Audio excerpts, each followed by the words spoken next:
বিএনপির কিছু সংখ্যক কর্মী কুলাঙ্গার শব্দের অর্থ ঠিকমতো উপলব্ধি করতে পারেন নাই অথবা ওনাদের জানার ভুল আছে। অতীতে অসংখ্যবার দেওয়া বক্তব্যে তেমন কোনো প্রতিক্রিয়া দেখা না গেলেও 15 এপ্রিলের বক্তব্যে বড় রকমের প্রতিক্রিয়া লক্ষ্য করা যাচ্ছে।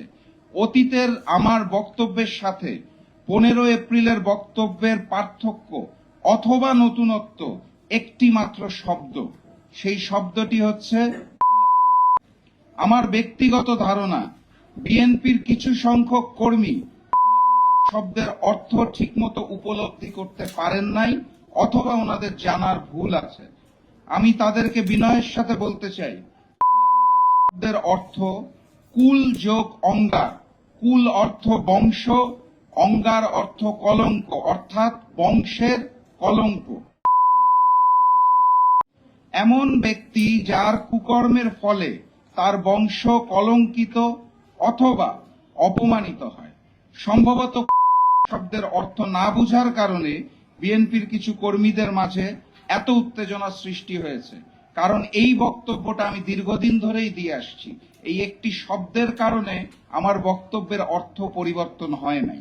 তারপরেও যেহেতু বিএনপি কর্মীরা তারা কুলাঙ্গার শব্দ ব্যবহার করার জন্য রাগ করেছেন, কষ্ট পেয়েছেন, তাই আমি বিএনপি সমর্থক গোষ্ঠীর কাছে আন্তরিকভাবে দুঃখ প্রকাশ করছি, অফিসিয়ালি দুঃখ প্রকাশ করছি।